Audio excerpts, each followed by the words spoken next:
Hey guys, it's Justin. Real quick, I wanted to make actually a quick video. And this video right here is going to be it's shorter than the other ones, but this is, I hate to use the word tactic, but you know, when you're going through a divorce and you're going through what you're going through with your spouse or your ex-wife, and when it comes to your children and your right to just kind of be around the kids and stuff like that, that's exactly what it is. You have to revert back to tactics, because not all cases and stuff, but with definitely some mothers, the tactics that are being basically thrown at you because of a system that's really just kind of designed for the mother. Not all states, but most states. So this is a tactic that I've used, and it's not a made-up tactic. It's not a tactic that you can like fudge or make it up. It's really one of those. It's a tactic, but it's also a way to show.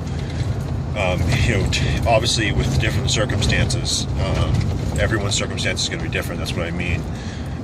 If you know you're a good father, and that the kids are like really happy with you, and you take them out, you do things with them, you're constantly using your time with them in the best way you can. Like, take them to the children's museum, take them to the aquarium, take them to the parks and the birthday parties, or the playground, or you just know that you're doing the right thing. I mean, you're picking up your kids every single time you have your chance to be with them, that the court is allowing you to do that, and you're making the best time you possibly can with them.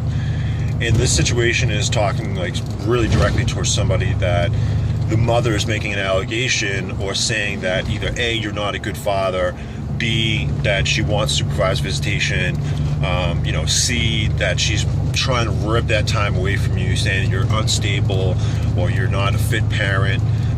This is a tactic that you could use to show her otherwise, and it could backfire in her face as well. And I don't mean in her face as in like a bad thing, or a tactic in like a way to try to take the children away from her, because I don't suggest you try to do that. But it could backfire, or if she's using this tactic against you and asking that court for you not to be around your children, and like I said, you know that you're doing the right thing, then what I suggest you do is make videos. I know these videos with your children. Every time that you have an opportunity,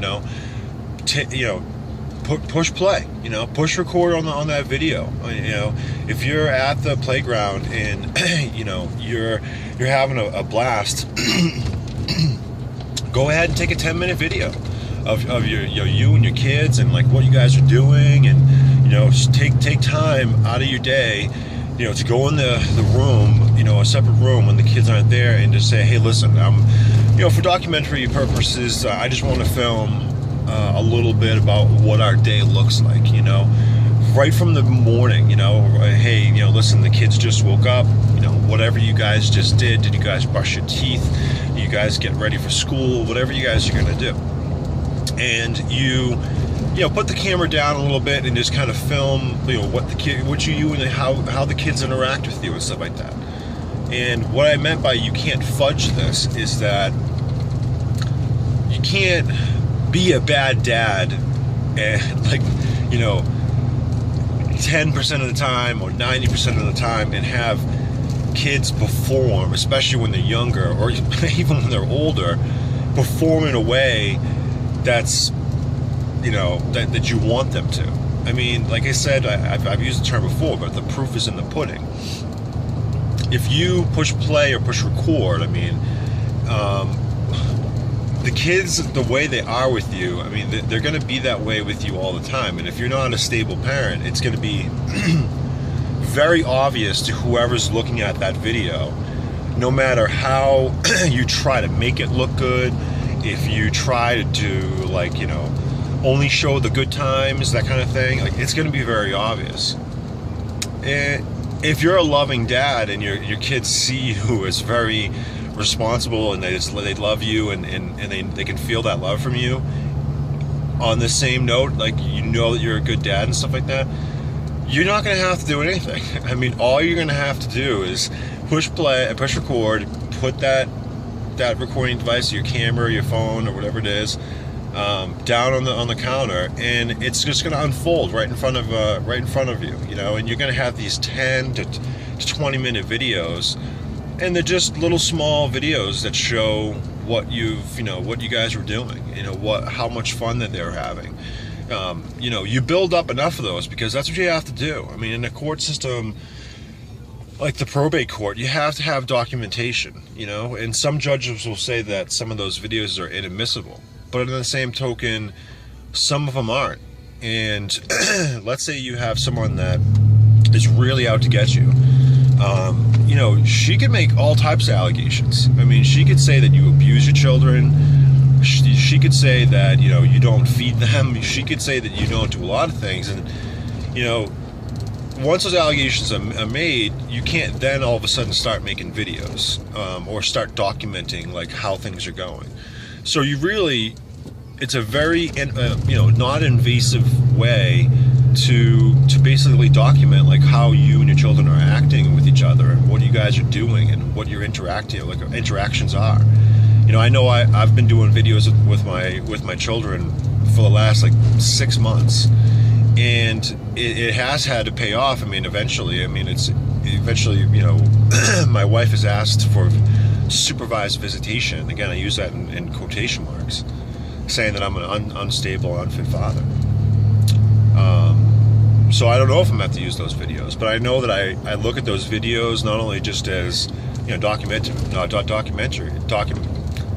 like as far as documentation, but when my children aren't around, I also watch the videos, and that kind of gets me through sometimes the 3 to 4 days of me not being able to see them. Just they're laughing and like what they're doing, and like, you know, being silly and those kind of things. And it also serves a purpose too. And later on in life, when, you know, your son or your daughter, they're, you know, married or getting, you know, when they're older, you know, if you back up the videos the right way and you save them, one of my personal things that I've just recently learned a good thing is create an email address for your son or your daughter. Don't tell the spouse about the email address. You don't have to. If you have a good relationship with another, you know, your ex, then go ahead and do that. But create an email account for them, and in that email account, you know, think of it as a journal. You know, the days that you're not around your children, if you have some things you want to say or kind of get off your chest, don't vent about your divorce in their email, but talk to them about things. You know, pretend like you're interacting with them. Talk to them about things that you wish you could have said that day, and ask them about their day at school, and remind them that just as mom wants them to have a good lunch, and just as mom wants them to sleep well at night, and just how mom wants you to have a great day at school or a great day at the play date. Remind them of those things. Remind them that dad wants you to do those things too. And that's going to give you a small relief as well. It's not going to be equal as, you know, seeing your children that day, but it's going to allow you to put that down on paper, which is going to be very therapeutic. And in the same token, you're building something for someone that someday you're going to give them that email password, and regardless of what your ex is saying about you, that's your way of showing them that you, regardless of anything that's being said about you, whether that be that you don't love them, whether that be that you don't care about them, you know, it could be the complete opposite. Those things could not be being said about you, and you could still do this. That's a way for when they're older and they form their own opinion and they understand what happened. That's a way of you showing them, like, this isn't just words. I wanted to be in your life. I loved you. I loved you from the minute you were born. I loved you from the minute you were 4, when you dropped the milk on the kitchen floor. I loved you every single day. And you can give them that email. You could give them that email, and they can see that for themselves, and maybe attach some of those videos onto that email. You know, let them see that, and that's just a really good thing that you could do. It's for yourself, and it's for your children or child later on. But back to documentation purposes, you can basically take those videos, go ahead and put them on. You know, it's going to take a little bit of money. I know my phone only carries a very small amount of memory memory data. So what I had to do is I had to basically go out and buy separate little like SD cards that fit right into my phone, that I can take long videos. And what I do is I basically just transfer them using a computer. Once I take them, I transfer them over onto these SD cards, and I store the SD cards. And what I also do is, this is kind of the point of the whole video, is take that SD card and go ahead and make a copy of that SD card, and give that to the mother, you know, and make sure you document it. You know, show it in a text message. Hey, you know, I'm going to, you know, give you the weekly child support for this week, and please enclose to see a USB hard drive. You know, there is, you know, videos and pictures of us throughout the week of how things have gone. Allow her to see, like, you being a dad. Allow her to see, you know, you being the person that you know that in your heart that you are. And two things are either going to happen, okay? One, she's really going to see you for who you are and how you are with your children, and she's going to be the type of person that's going to say, well, I was wrong, okay? Well, I was wrong. Or she could say, oh, I was right, depending on your situation. I mean, if you're not a fit father, if you're not a fit parent, then those videos, it's going to show. And, you know, you have to be a stable and fit parent. I mean, that's what it really comes down to. But it'll serve that purpose, and it's also going to serve a purpose for you in court, in probate court. If you give that to her, give that to her as evidence, and she views that, which any parent that has questions about how their children are being spent, that the time is being spent at the other parent's house, if they're given, you know, videos to see how, like, they are, you know, how their children are when they're not around, or when they're not with them and with the other parent, it is in the best interest for them to view that, because if they have any questions, they can see those videos and either confirm or say, wait a minute, maybe I was wrong. Maybe I was wrong about this, and he is being a really good dad, and where is some of this behavior that I'm alleging is happening?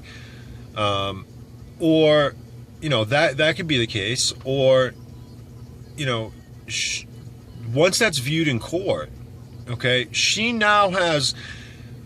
you have documentation now of you sending the text message saying, here is the USB hard drive. Please look at, you know, the interactions that we're having with our children, that I am having with my children. You can do that, okay? And some judges, okay, if you give that, you know, just kind of relentless amount of videos that, like, not overboard videos, but if you give enough videos to somebody that clearly shows, like, you are having a good, you know, Wednesday pickup, and you are having a good Wednesday drop-off and or Thursday drop-off at school, and these are some of the things you did on their weekend, you give that evidence to that mother, and the mother still continues to kind of come after you and do the things that she's trying to do for you, that can backfire in her face. I mean, that really can, because she's now had direct evidence of, you know, you being a good, solid, stable father. And, you know, if she doesn't take that and she pursues those emotions and continues, like, kind of her antics throughout the court system, a judge can definitely look at that and say, who's the more stable parent here? We have one person that's going like above and beyond, and that's exactly what making those videos are. Is kind of going above and beyond to show the other parent, like, hey, listen, these are some of the things that are going on. Take a look. You know, I want to make an effort to, you know, tell you that I am a good dad, and moreover, show you that I'm a good father. Now, if she takes that and she continues to pursue the motions and trying to rip the kids away from you, it is not a huge certainty, but there's definitely a likelihood that what's going to end up happening is a judge is going to say, you've had these videos of their father and the children, and for whatever reason you can't see him being a good father, and he can have some serious questions about her as a mom. and that can ultimately backfire in her face, and that could be the difference between, you know, granting your motion of, you know, 50-50 custody, you know, something that you've wanted all along, but because you either don't live in a 50-50 state, you know, it is very difficult to get 50-50 custody of your children in a non-50-50 state. So, you know, there's a whole, well, I'll just end the video here. There's a lot of pros and there's a lot of cons. I mean, so with the videos like this, there's not a lot of cons, okay? There's a lot of pros. And to anyone out there right now that is just trying to get by day to day, and is just trying to either prove to the mom and say, hey, listen, wake up, like, I am a good father to the kids, and these are the things that we're doing. And if you just feel like you're kind of getting slammed every single day with like these messages that you get or these phone calls that you get, and you know, just make the videos. Make the videos. It'll help you. It'll help the children. And who knows? Maybe later on, it helps you in court. You know, obviously the worst case scenario, you could have a wife or an ex-wife that either claims that you've abused your children, like physically hit them, or, you know, accuses you of, you know, sexually molesting your children. I mean, I can't think personally of two worse things that, you know, someone could be accused of, which would get your children removed from you immediately. And, you know, a bitter or angry woman could indefinitely, if they're not stable, say that you've done those things. And all it takes is an allegation. Like, let me just back up here for a minute. You know, my ex-wife had me arrested for domestic assault and battery. I've never hit my wife. I've never hit her. I've never thrown anything at her. We've argued and we've fought. We've definitely argued and fought. But I've never hit her. And I've never threatened her. And all it took was an allegation. All it took was her going down to a police department and saying to the police department, I don't want to have him arrested, but these are the thing. This is the thing that just happened. And within an hour and a half, I had three Stoughton police officers at my door asking me if I had gotten into an argument with my soon-to-be ex-wife. And within 20 minutes of that conversation, I was in handcuffs in the back of a police, you know, squad car. So ultimately, nothing ended up happening from that. They had, you know, nothing to go off of whatsoever. But in a state like Massachusetts is a commonwealth. So all it took was an allegation. And depending on who you're dealing with, you know, she could allege, you know, hey, my child came home from their father's visit and said that, you know, Thursday, he was, you know, hitting her, hitting the child, or worse, my child came home and said that while, you know, dad was giving me a shower, he was touching me, you know, and you just take that allegation and someone can go with it, and it's not what's said at that point, you know, and really the only way that you would have to be able to show like what kind of person you are and who you are and your character and stuff like that. I'm not saying that I would completely stop an allegation like that, but it can't hurt. It can't hurt to have, you know, some form of documentation for if that does happen to you, you're going to need a lawyer. And you can give that to your lawyer and say, what can we do with this? Because it might come down to, not only are you going to have to deal with that situation in probate court, but you're going to have to deal with that situation in criminal court. And you could be judged by 12 or 11 or judged by one judge. But really the difference between he said, she said kind of thing, especially if your children are young, then there could be the difference of the videos. You could have a chance to play those videos in court, and help, and it shows who you are. So on the video now, just making a quick video. I'd suggest you make some videos of you and your kids. It's helped me. Hasn't helped me yet in the court. I haven't had an opportunity or even anything to show those videos. But if it ever comes to that situation, then I have the videos to show. Other than that, I sit there and I use them when I have a 5-day span of time when I don't get a chance to see the kids, and I sit there and I watch the videos, and before I go to sleep some night, and I can just hear they're laughing and what they're doing. It helps. So good luck. All right, keep fighting. Don't give up. Just because you're dealing with something doesn't mean that other people aren't dealing with the same thing. Some people are dealing with it a lot worse of a situation. You could be a mom right now dealing with the same thing with the father. You could be the father right now dealing with the same thing with their mother. But don't give up. Just keep going, keep fighting, keep doing what you got to do. And good luck, guys. Okay, bye.